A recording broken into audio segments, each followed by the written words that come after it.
Hello everyone, welcome back to my channel.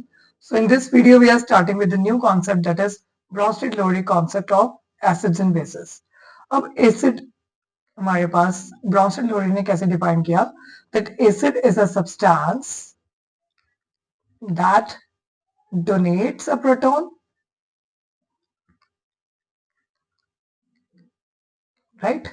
H positive जो donate करे वो acid होते हैं, and base is a substance that accepts a proton.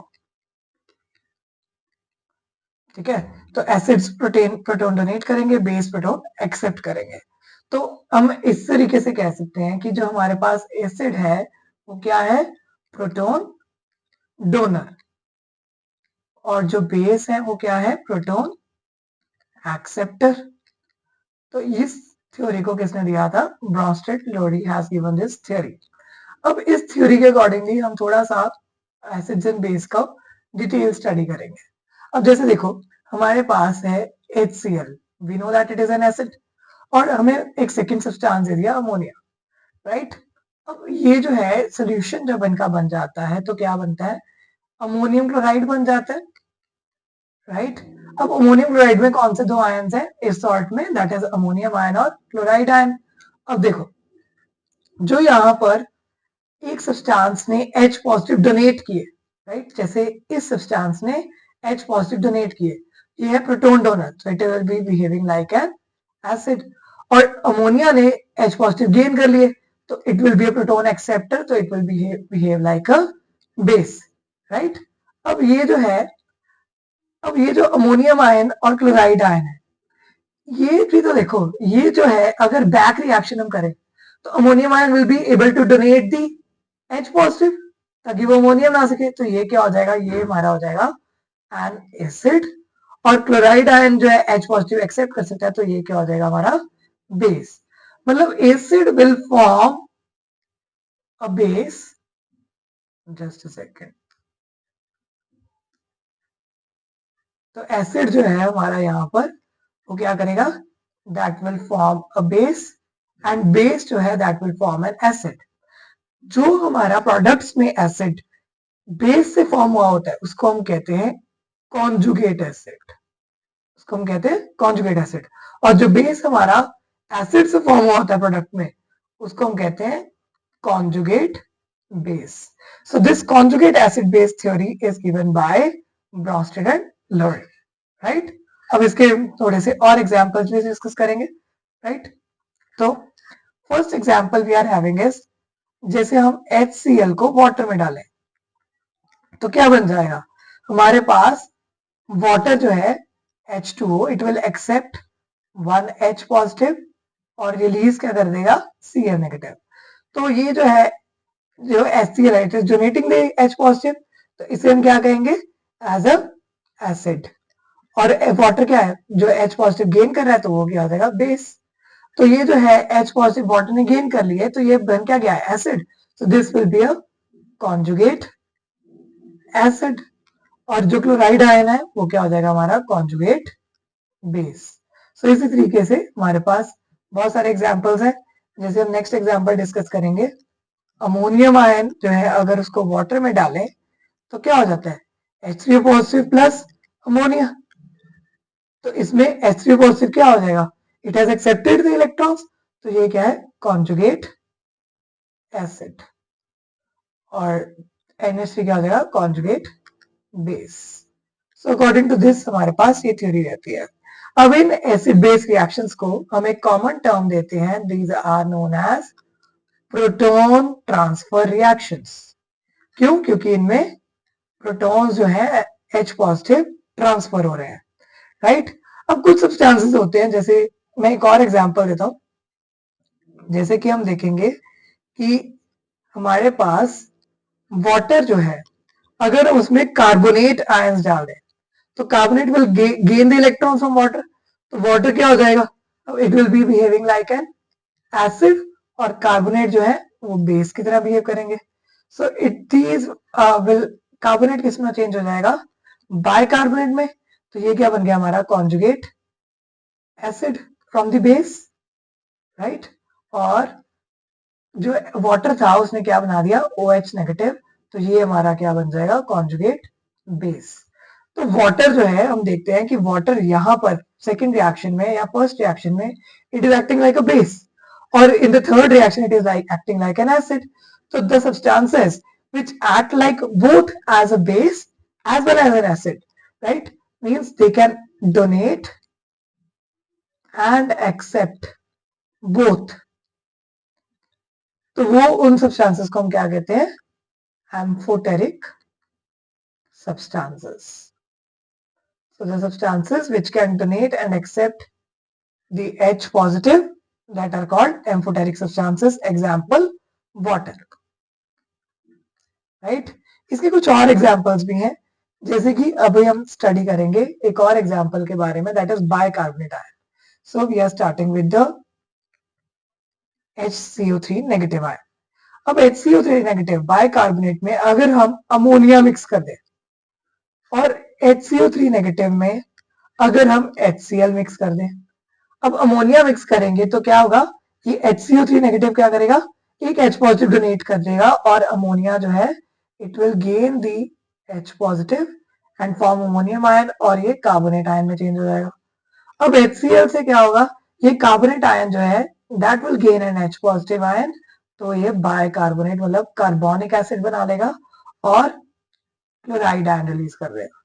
सो यहाँ पर ध्यान से देखेंगे तो ये फर्स्ट टाइम में कैसे रिएक्ट कर रहा था, एज एन एसिड, और सेकेंड टाइम में एज अ बेस, राइट. तो ये सब्सटेंसेस जो एक बार एसिड और एक बार बेस की तरह रिएक्ट कर सके, that we term it as conjugate substances. So these are amphoteric substances. Okay, तो ये हमारे पास एग्जांपल्स हैं according to the Bronsted Lowry concept, right. अब इसके बाद I am giving you a question. अगर हमारे पास है I can give you like acetic acid और उसमें वाटर डालो तो क्या बनेगा, now you have to tell me. और अगर वाटर में हम अमोनिया डालें तो क्या बनेगा, देन HCN विद वाटर. और हाँ चलो इन तीनों के बारे में डिस्कस करेंगे. तो पॉज द वीडियो और first try it yourself, right. अब acetic acid is like an acid, तो ये एसिटेट आयंस और हाइड्रोनियम आयंस गिव करेगा. अब ammonia is like a base, तो ये ammonium ion plus OH negative give करेगा. फिर हमारे पास HCN जो है that is acting like an acid, तो ये cyanide ion plus H3O positive hydronium ion give करेगा. तो इस तरीके से कोई भी रिएक्शन जो है according to the acid base, जहां पर भी एसिड बेस रिएक्शन होती हो तो हम फर्स्ट वही करेंगे. So that is very easy for us to remember the reactions in this way, right. Now we will study about relative strength of acid and base, that is strong acid and weak acid, right. अब जो substance जो है अगर वो strong acid है, ठीक है, अब यहां पर आपने बहुत ध्यान से सुनना है. A strong acid will give rise to, अगर वो एक बेस के साथ रिएक्ट करे, will give rise to weak conjugate base. Strong acid का बेस जो होगा कॉन्जुगेट बेस, वो क्या होगा, वीक, राइट. सो अगर हमारे पास वीक एसिड है तो उसका रिएक्शन के बाद स्ट्रॉन्ग कॉन्जुगेट बेस बनेगा. अब मैं एक और एग्जांपल यहां पे लिखूंगा, HCl plus H2O gives us H3O positive plus Cl negative. Now you can see in this reaction of HCl, this hydrochloric acid donated one H positive and formed chloride ion. Now HCl is a very strong acid, but its conjugate base chloride ion is a very weak base, right. अब देखो यहां पर in this acetic acid it is a weak acid, but its conjugate base is very strong base. उसी तरीके से HCl is a weak acid, but its conjugate base is a strong base. तो ये concept आपने याद रखना है कि according to the relative strength, strong acid will give weak conjugate base and weak acid will give strong conjugate base. इसी तरीके से strong base जो होगा, strong base will give us weak acid and weak base will give us strong acid. Right? अब देखो ammonia. To determine whether ammonia is strong acid or a strong base or a weak base, हम देखेंगे इसका conjugate acid. अब ammonium ion जो है हम देखते हैं ये बहुत स्ट्रॉन्ग एसिड तो नहीं है, ठीक है. सो इट इज लाइक कि अमोनियम आयन जो है that is a weak acid और अमोनिया फिर क्या हो जाएगा, एक स्ट्रॉन्ग बेस. राइट. सो इस तरीके से we determine whether our acid is strong acid or a weak acid. Right. अब इसमें हम एडवांटेजेस देखते हैं. Advantages of Bronsted Lowry theory. यहाँ पर हमारी ब्राउन-स्टीड-लोरी थ्योरी कंप्लीट हो रही है वैसे, ठीक है.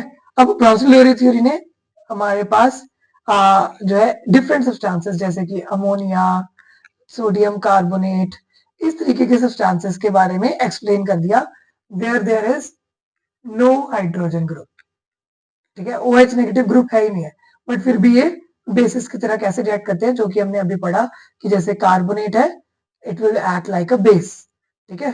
तो ये Na2CO3 will act like a base without having an OH. तो ये इसका एडवांटेज हो गया.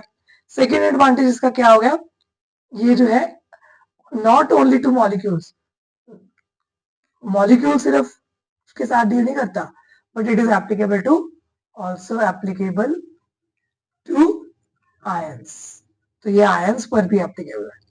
थर्ड जो है acid base reaction in non aqueous medium में भी एसिड बेस रिएक्शन को एक्सप्लेन करता है. तो ये हमारे पास एडवांटेजेस हो गए. अब what are the limitations of Bronsted Lowry theory. Limitations भी तो हमें चाहिए. तो लिमिटेशंस क्या है कि ये जो है acid oxides like carbon dioxide, sulphur dioxide, इनके बारे में ये कुछ भी नहीं बताता क्योंकि ये ना तो प्रोटॉन लूज कर सकते हैं ना ही प्रोटॉन गेन कर सकते हैं, ठीक है. तो ये एसिडिक है बट लेकिन ये प्रोटॉन तो लूज कर ही नहीं पा रहे, ठीक है. अब जैसे देखो कुछ सब्सटेंस जैसे calcium oxide reacts with sulfur trioxide to form calcium sulfate. So sulfur trioxide is an acid or calcium oxide will behave like a base to form salt. तो इस न्यूट्रलाइजेशन के बारे में ये कुछ भी एक्सप्लेन नहीं करता बिकॉज यहाँ पर प्रोटॉन का एक्सचेंज तो हो ही रहा, ठीक है. अब जैसे सेकेंड लिमिटेशन है जैसे BF3, it is a acid पर लेकिन ना तो ये प्रोटॉन गेन कर रहा है ना लूज कर रहा है, तो ये कैसे एसिड हुआ.